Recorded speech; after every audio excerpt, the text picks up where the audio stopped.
Now this is a story all about how my life got turned upside down, and I'd like to take a minute, just sit right there. I'll tell you how I got invited to cover Crispifest. In Boiling Springs, right off Highway 9, at New Groove is where I spent most of my time, chilling out, maxing, relaxing, all cool and all, shooting some b-ball outside of the school.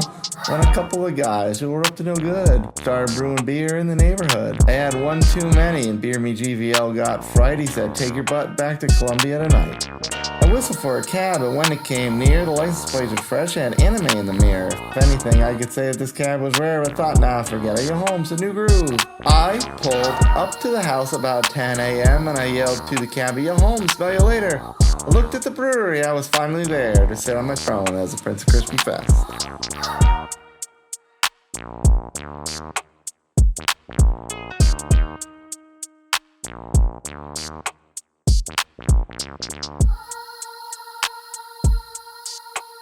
Welcome to Crispifest from New Groove Artisan Brewery with the owners Jonathan Duke and Josh Dodson, good friends from years past, recent years past. So it's summer, it's late June.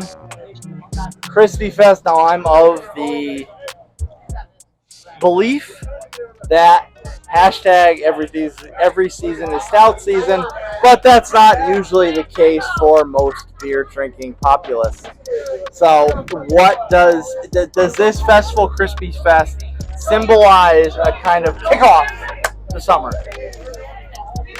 Yeah, I think so. It's getting out of the colder months into the warmer weather. Means drinking lighter, crispier, more refreshing beers. Like you said, every season, stout season, with us here as well. But you're outside on a hot summer, 90-degree day. I mean, you're not really looking to dome some imperial adjuncted stouts and things of that sort. So unless you are, yeah. The other side of Crispi SZN is the fact that here at New Groove, over the last couple of years of us being associated with each other, you tend to embrace Crispi SZN as all year round. So how does this festival today differentiate from just the overall day-to-day operation of Crispi SZN as it were at the New Groove brand? I mean, we drink stouts all year round too. So I mean, this weather outside especially lends itself to this style of beer. But also, I had 2 or 3 fire imperial stouts today, so barrel-aged imperial stouts. So we definitely have we call them anti-crispies, but a normal beer fest, you have all the heavy beer, and then you're looking forward to like a light lager that kind of cleans your palate, or some kind of light beer to reset you. And here it's like everything is that light beer that resets you, so you need the heavy beer every once in a while just to kind of wake you back in. Yeah. Being that there are a lot of familiar faces here from Woodstock in January, what is the differentiation between the beers that we saw from a lot of your guests, a lot of your vendors back in January in Woodstock to now, like Crispifest in June? Well, there's some differences. The lineup isn't exactly the same. I mean, there's a little bit of variety, but I mean, and we like to find the people that really their passion is the lagers or their passion is the wood-aged beer for those two respective fests. And that kind of goes hand in hand with with our brand and what we do, as well as a lot of the represented breweries here today. It just goes hand in hand. Wood aged, big flavor from light and crispy to dark and heavy. As far as looking forward to and previewing the beers here today,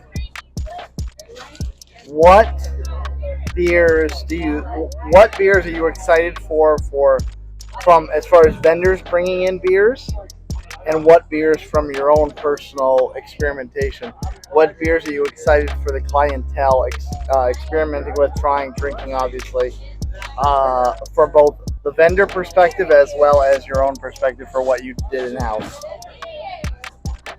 I mean, as far as like the next event, or you mean just today? As far as what people brought in today. Brought in today. Yeah, the 11 Plato Pilsner from Newgrass was one of my favorite beers of Woodstock, which didn't fit Woodstock at all. That was just something that he brought separately, and I love. So the Newgrass lagers.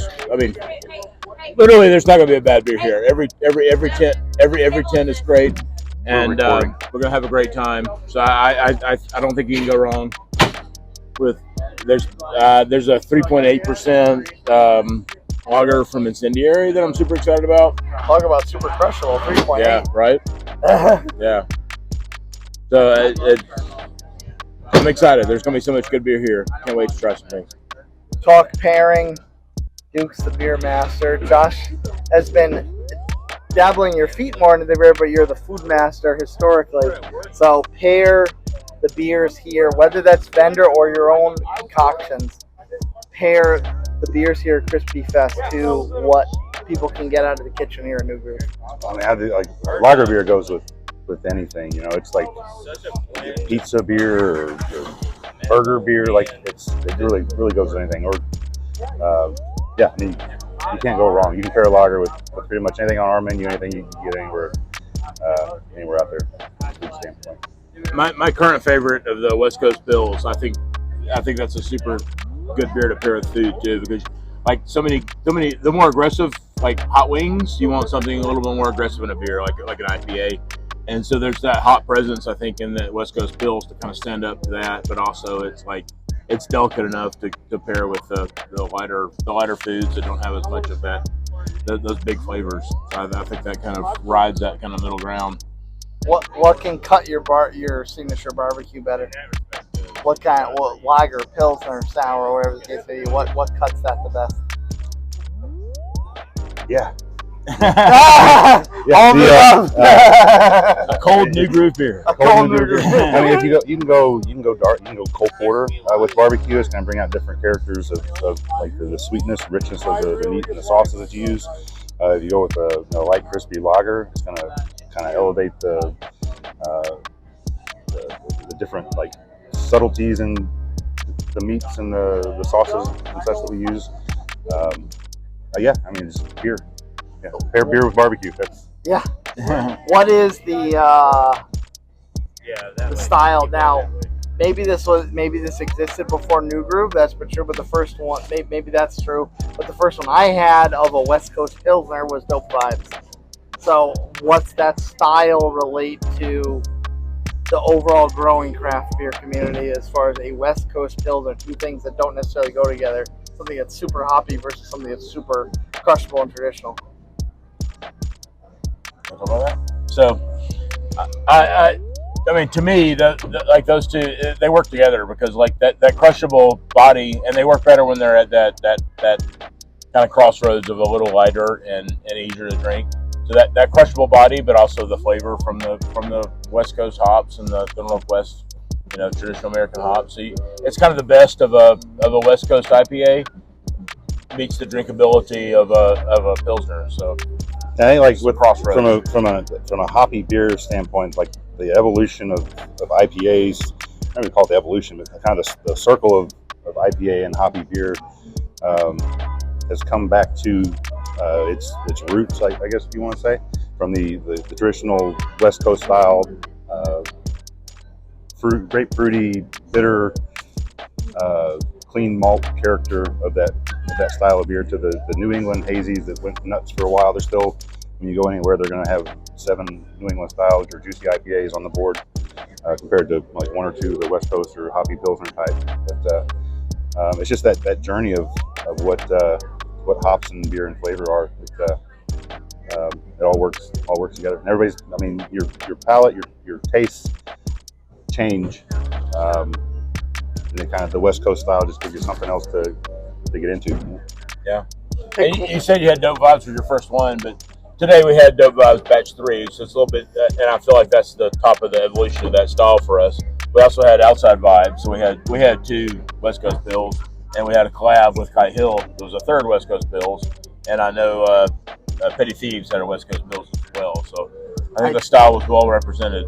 I did that 100%. I did notice. Going through 10 to 10 bounds. Okay, what did everyone bring today? Looking at the list. Yeah, looking at the list as far as what was in the jockey box, what was in the cans. West Coast Pilsner was something that it was extremely well represented today. someone comes in here, maybe they're not necessarily the biggest beer fan. What's one beer, whether your own or a vendor, that you recommend them just drink all day for the duration of the festival? I'd recommend they don't drink the same beer all day. So, Fair point. Yeah, I mean, we definitely have things I would start with.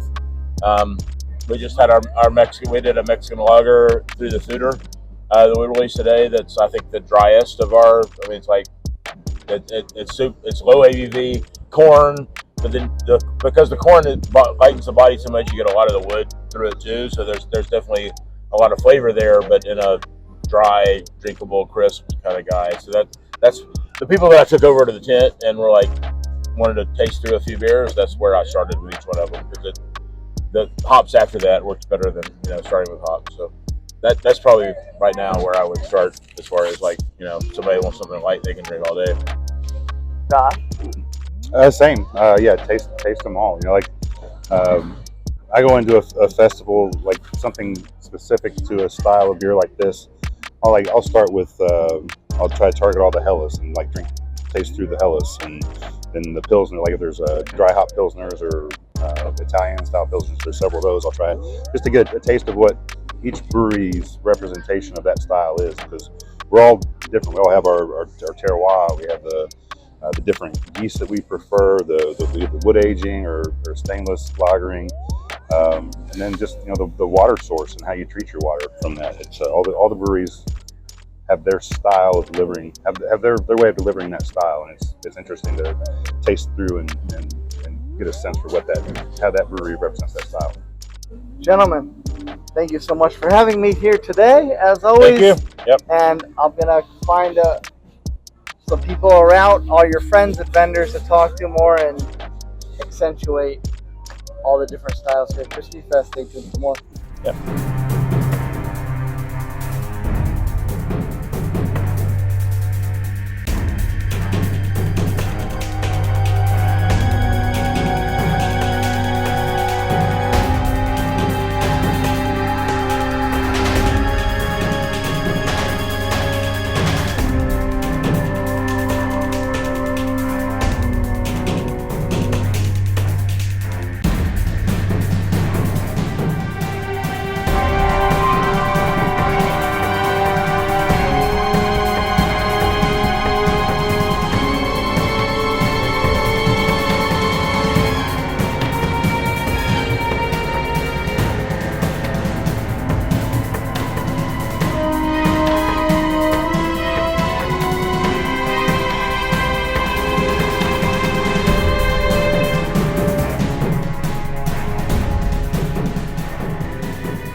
Welcome back with more from Crispifest.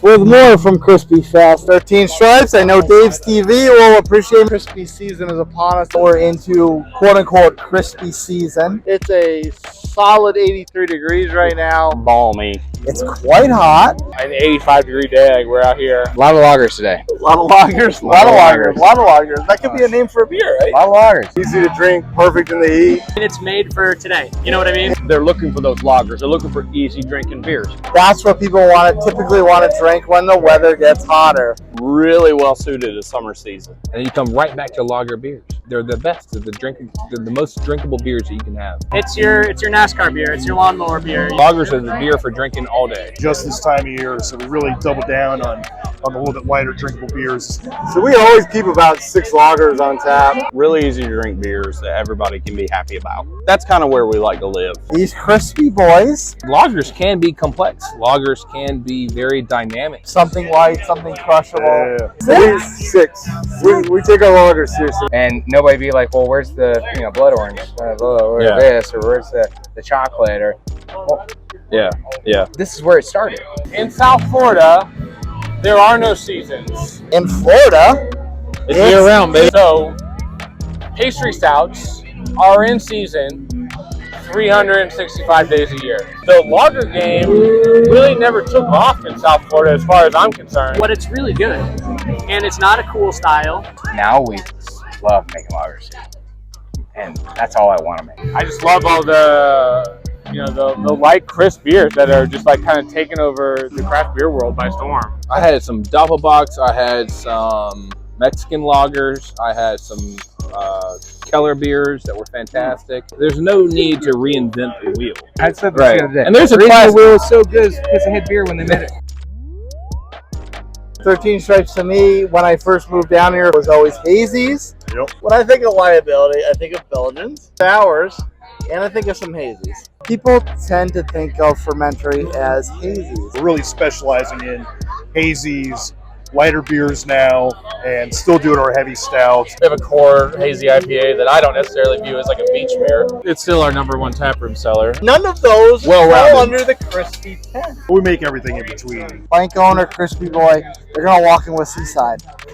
Now, I walked up to your tent and it was not Seaside. Most of our sales come from lighter beers. We feel right at home in this festival. We brew a lot of German, Czech-style lagers, international lagers, continental lagers. Try some of the other beers and realize, that we can do some other stuff.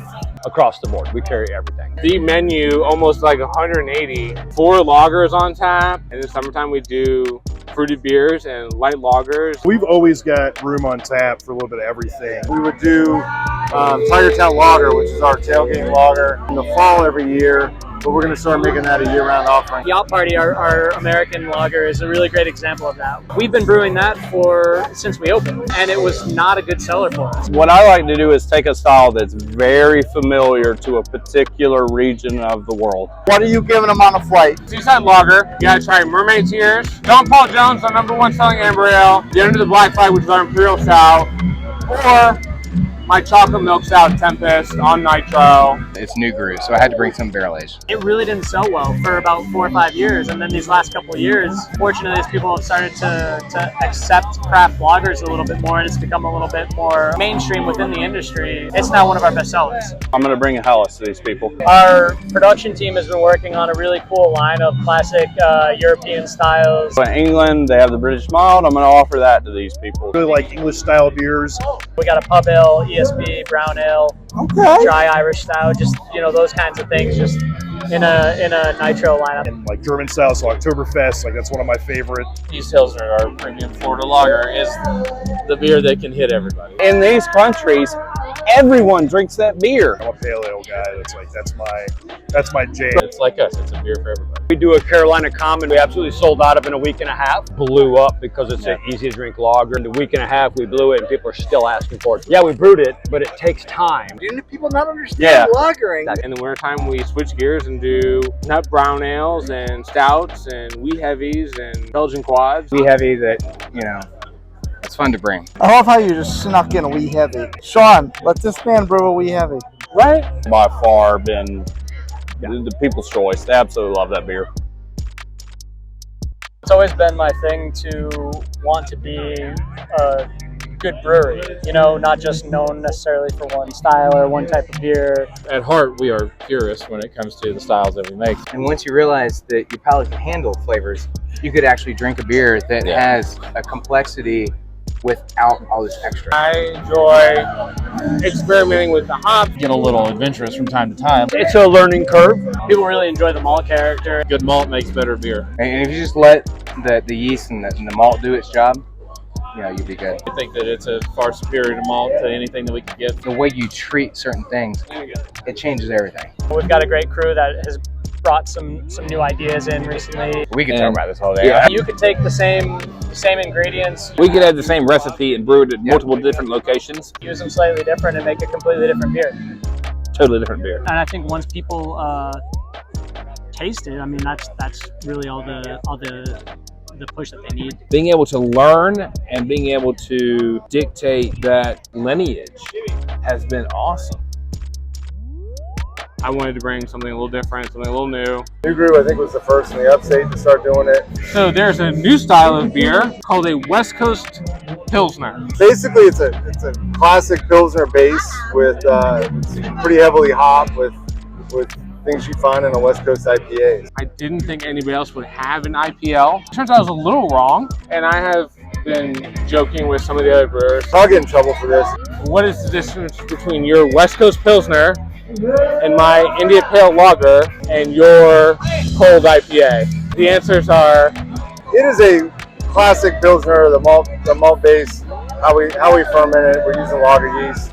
we're just hopping it differently than you would hop like a Czech Pilsner. Everybody has agreed, like, let's just pick a term, and stick with it for a hoppy lager. I think it's all the same thing. No, I think the whole country is becoming back around to the whole scheme of things. It's just not, you know, lager, Pilsner, Czech Pils, IPLs, West Coast Pils. Lager is the name of the game right now. We go through this whole spectrum. Yeah, it's almost like we've come full circle from 20 years ago. I'm one that says hashtag every season is stout season. Hashtag every season is stout season. Frequently proclaims hashtag every season is stout season.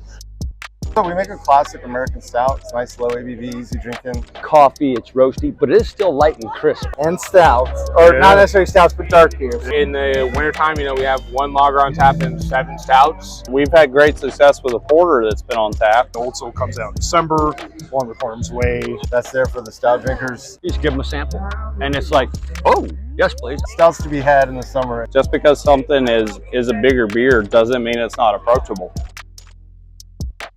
We have a Schwartz beer that won a gold medal at the Brewers Guild. 2022.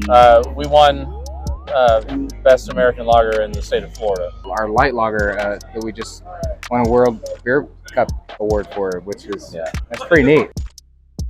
Sit around and have some great conversations over beer. You know your audience. Bringing people together. We as people should be more accepting of everyone. You know, people are drinking more at breweries. So like people are just hanging out at breweries. Taylor's Mill, you know, been open 6 years now. Way more event centric. We're a little more playful and we don't take ourselves as seriously. You need something that people can sit and hang out for, you know, multiple hours like they would at any one of their other favorite watering holes. The River Lodge is more of a casual family gathering spot. At the end of the day, everybody's got money and everybody drinks beer. Beautiful views of the river, a great food menu, great cocktail bar. And you crush it on the white, sandy, Destin, Pensacola beaches. If you can't, we're not doing our job right. We want to come out, we want to have fun events, fun parties. We want to be a brewery for everybody. We're a place for everybody. And there's something for everybody. Just so there's something for everyone that comes in. Everyone's welcome. We want you to know that Alga Beer Company is a place for you.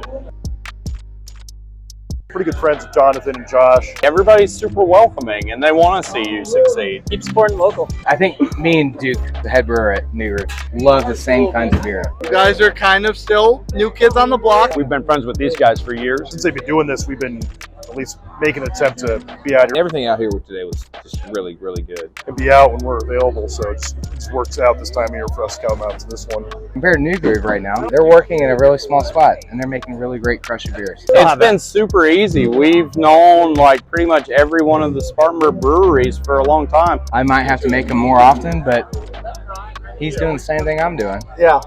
With a lot more restraints. I'm an influencer. He's not an influencer. He's important. I'm not important.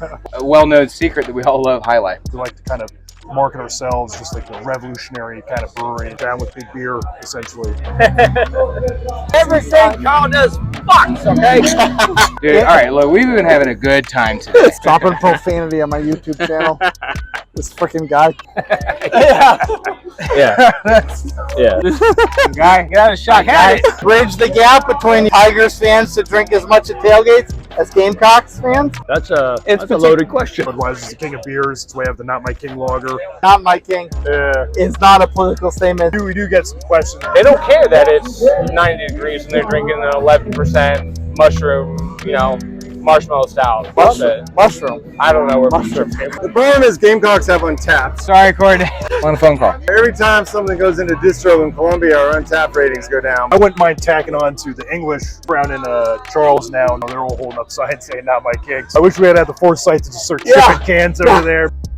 I don't know what the heck just happened. Hey, you're hitting the high point of this night. But when football season comes around, we love bringing up those old legends, those old tales.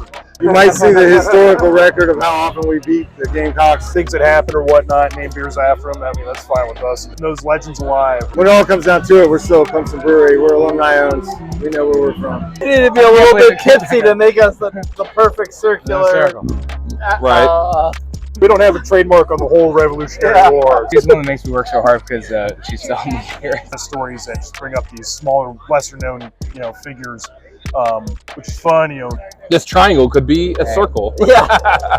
The little canning machine that could. 3 cans at a time. Yeah. All right, and we're finishing up right now. Hashtag Westy is bestie. beermegvl, I don't know where he is. Out here wrapping up from Crispifest, from New Groove Artisan Brewery with my main man, Bryon at beermegvl. What'd you think? You're Mr. West Coast. How did all these Crispies stack up for you? Well, I mean, I'm a crispy guy. I can do Crispies. I can do any beer style, but I prefer West Coast IPAs, clearly. The West Coast Pilsners that were here on deck were great, all of them. I don't think any one beer here stood out above the rest. Everybody did a really good job on the West Coast Pilsners, as well as any other beer here. It was just a good time to come out and hang out with some people, enjoy some good beers, soak up some sun, get some sunburn, laugh a little bit. Yeah, I mean, it was a good time. Just a great time. That's an interesting segue because you're not exactly Mr. I seek out the summer sun. Yeah, well, I moved here to Greenville 2 years ago from Florida, having spent 20 years of my life in the sun. Oddly enough, I am getting to the point where I like the cooler weather. I thought I'd never say that in my life, but yeah, it's just a little too hot, and there's a lot of loud pipes here that are ridiculous. Clearly, as soon as we started recording this segment. Exactly, yeah, so whatever. I mean, but yeah, I do like the, I'm starting to like the cooler weather a little bit better. It's just the way it is, man. Today was a celebration of Crispies, but was there anything today that stood out in particular that wasn't necessarily a Crispy? People wise, I would say that had a lot of laughters, a lot of laughs. Well, that elevates beer for sure. Right, it does elevate beer. Most of the people that I interacted with today had a smile on their face, even though I do not now. I'm fucking with you. Anyways, yeah, the people that were here were good. I think the advertisement was enjoy some fine lagers with some fine folks or something around that nature. The people that I interacted with were great. One particular person, Kyle, not sure of his last name, but he's Kyle Grove. Kyle Grove, head brewer at Plankowner Brewing. Nice guy. Great guy to be around. We shared some moments of our past in Florida. It was good, and I was able to share some beers with him at the end of this event that I hope that he will cherish for a lifetime. For a lifetime. All right, I'll put your namesake, put the money to the line.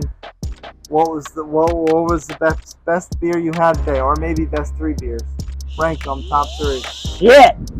If you can't pick one, pick 3, but rank them. I can't. I don't think I can rank any beers here today. Most of every beer was pretty much the same. Oddly, Crispies. They're all crispy is a crispy. Yeah. Crispy is a crispy. Look, I mean, hey, crispy kid, Crispy kid. Crispy kid. Let's say, let's go to Brewing.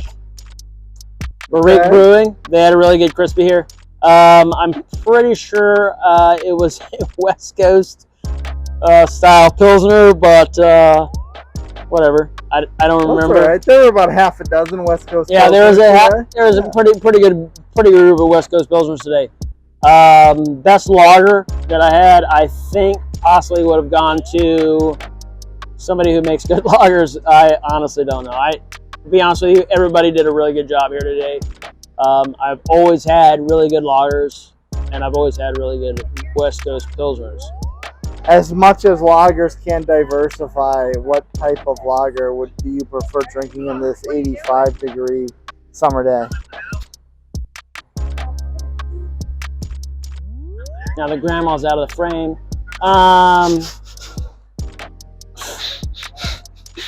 Jesus, help me. It's the end of the show. Anyways, yeah. So yeah, I I do prefer a light lager, but also there's some dark lagers out there. The dark Czech lagers are really good. Lager really isn't a lager as much as people would say, oh, that's just a lager, it's no big deal. Honestly, lagers aren't all the same. I do prefer a dark lager, even though I didn't have a single dark lager today. Oh. The light lagers that I did have were excellent, so I can't. Well, I will say there wasn't a lot of dark lagers available. I don't even think I saw one, so no big deal. Liability did have a good barrel aged wee heavy, I think it was, which was kind of tart. It was a little tart. Tart. It was not heavy. It was good. It was pretty smooth. Supposedly they said if you mix it with their double bock or I did that. It was good. I didn't do that. Chase did. I didn't. I can't. Some beers you just don't mix. I don't know. That probably would have been a good beer to mix. I just chose not to, and it was good either way. So. Well, how come? What? Real quick, why would you not mix a wee heavy with a double bock? Because I did not want to mix church and state. Yeah, whatever. That thing they call whatever. Take that. Is there one beer you can put up over the top of anything else today?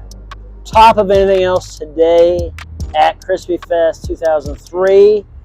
I'm gonna roll 23. the dices. 20? Is it 23? Yeah, not 2003. My bad. I was still in high school in 2003. So was I. No, I was in the Navy. That's cool. Shit. Got him. Fuck. It's hot out here, man. Fuck. Anyways, best beer that I had today would have been a West Coast Pilsner. Of course. From Petty Thieves. Okay. That's how we're gonna roll it. There it is. Well, brother, thanks for wrapping up the show with me. Anytime. Great hanging with you. Great job. Great time at Crispifest from New Groove Artisan Brewery. Wrap it up here. Make sure you come out. If you missed it this year, come out next year, 2024 Crispifest. Right here, New Groove, right off Highway 9. Check it out. We're gonna throw a break because this show is over and you don't have to listen to me anymore. Cheers, everybody. Cheers. Cheers. Yeah. Cheers. Cheers. Cheers. Yeah, cheers. Cheers, brother. Thanks for hopping on with me. Cheers. Thank you very much.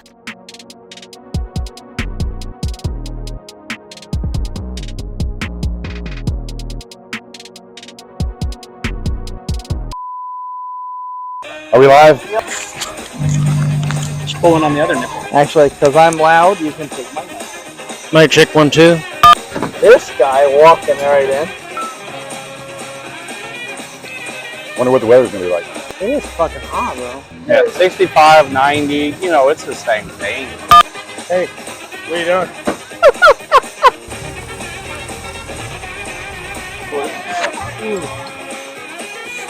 I should have walked around like that. Oh no. Mic check. Fuck you. Oh god. God. God.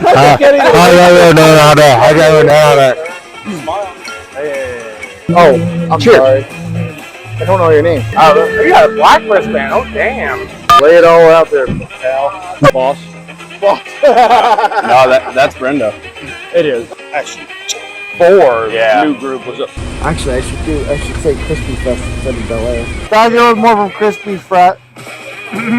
Actually happened once before, believe it or not. Yeah, give us a minute. And action. Take a position you're comfortable with, Is that good enough to maybe get both of us? and then I'll make sure I've got enough room. Sorry. Lack of shirt. I like your lack of This is how shirt. it goes. But I'm much more sober now. Ooh, weird. Alrighty. What's a silent armpit? I really look forward to the next 4 hours. I have to take them off and like So you can actually peer see, into and then you can't, but then you can't see. Don't raise your hand too hard. And he hasn't even started drinking yet because we're before the festival. Right! What's heavy? Way heavy. Those aren't exactly 1-to-1 with barrel-aged beers. So, They're decocted sometimes. I'll find you and I'll cut your cable off. That'll be a cut. Back in, ladies and gentlemen. back to it, baby. That was pretty hard to stop. Great seeing you. Hey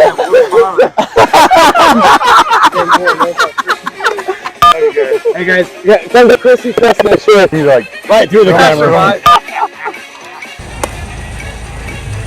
Damn it! It's like the dude that came through here in a hot rod did it on purpose. It's good? What? How you want to wrap this up?